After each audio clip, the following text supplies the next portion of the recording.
وسلم کی ولادت کے حوالے سے ہے۔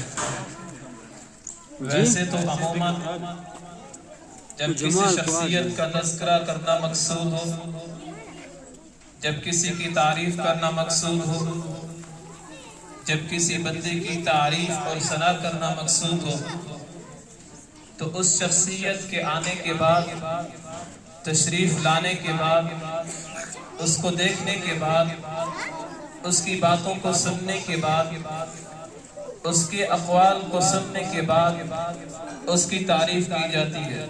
آواز کم ہی سب لیکن میرے اور آپ کے نبی سردار دو جہاں، فخر الانبیاء، امام الانبیاء، محمد مصطفیٰ صلی اللہ علیہ وآلہ وسلم ابھی تک اس دنیا میں تشریف نہیں لائے تھے کہ میرے اور آپ کے نبی کی تعریفیں، میرے اور آپ کی نبی کی تذکرے اور ان کے چرچے اللہ تعالیٰ نے اس دنیا میں عام فرما دیے تھے۔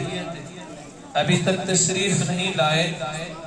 سب سے پہلے جب دو انسان موجود ہیں، حضرت آدم علیہ السلام اور حضرت حوا علیہ السلام، ان دونوں کا نکاح ہو رہا ہے، اور نکاح ہوتے وقت جب حج مہر کی باری آتی ہے تو اللہ نے آدم علیہ السلام اور حوا علیہ السلام کو حکم دیا کہ آپ کا جو حج مہر ہوگا 10 مرتبہ نبی کریم صلی اللہ علیہ وسلم پہ درود شریف پڑھیں، یہ آپ کا حج مہر ہوگا۔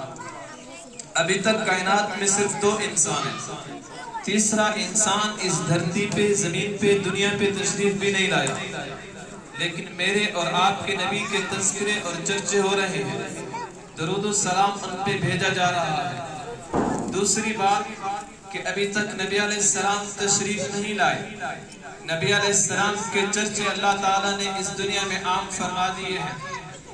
آدم علیہ السلام سے جب بھول ہوئی، آدم علیہ السلام کو جنت سے نکالا گیا، اور آدم علیہ السلام اللہ تعالیٰ کی بارگاہ میں روتے رہے، دعائیں مانگتے رہے۔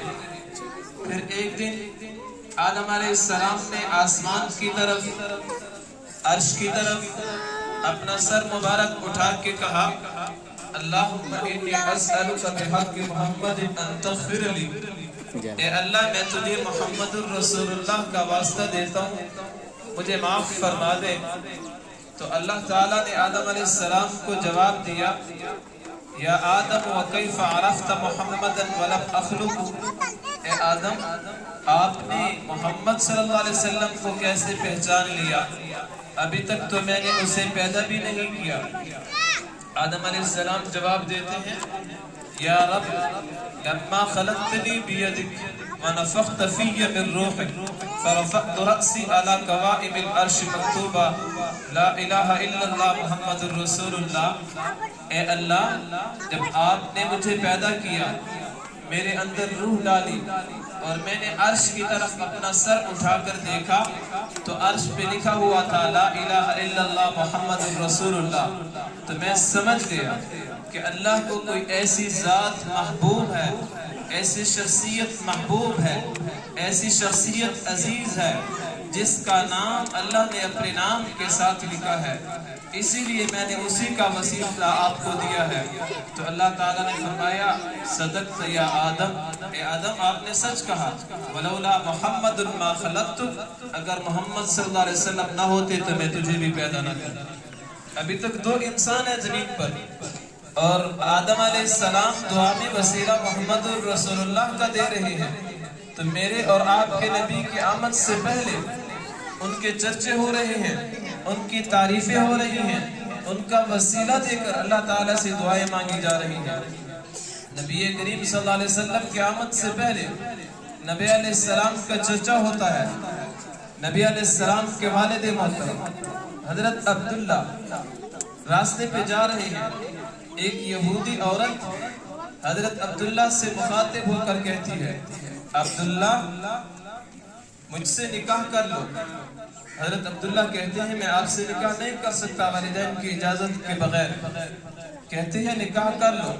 تیسرا آپشن دیا، اگر نکاح نہیں کرتے، تیسری بار کہا تو مجھ سے نعوذ باللہ زنا کر لو۔ حضرت عبداللہ نے جواب دیا شریف بندہ اپنے دین کا بھی خیال رکھتا ہے اور اپنی عزت کا بھی خیال رکھتا ہے، میں یہ کام نہیں کر سکتا۔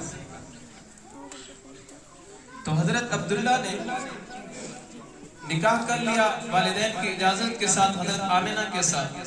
جب حضرت آمنہ کے ساتھ نکاح ہوا دوسرے تیسرے دن وہی یہودی عورت ملی تو پھر کہتی ہے حضرت عبداللہ کو کہ مجھے اب آپ کی ضرورت نہیں ہے۔ حضرت عبداللہ حیران ہوئے، اس دن تو آپ نکاح کے بارے میں مجھے کہہ رہی تھی، جب نکاح پہ تیار نہیں ہوا تو زنا کی دعوت دی۔ کہنے لگی ہم نے اپنے کتابوں میں پڑھا ہے آخری نبی عبداللہ کی پشت سے آئے گا، اور میں چاہتی تھی کہ آپ سے نکاح کر کے جو آخری نبی آئے وہ میرے پیٹ سے آئے، اب آپ کی پشت مبارک سے وہی نطفہ آمنہ کے پیٹ میں چلا گیا ہے اور وہ آخری نبی آمنہ سے پیدا ہوگا۔ تو ابھی تک نبی علیہ السلام اس دنیا پہ تشریف بھی نہیں لائے، ان کے چرچے، ان کی تعریفیں، ان کے تذکرے اس دنیا میں ہو رہے ہیں۔ تو نبی علیہ السلام کی یہ ولادت کا مہینہ ہے، اس لیے آج ہم یہ عہد کر لیں کہ نبی علیہ السلام کی تعلیمات کو اپنے سامنے رکھتے ہوئے نبی علیہ السلام کی تعلیمات پہ عمل کریں گے۔ ماہ ربیع الاول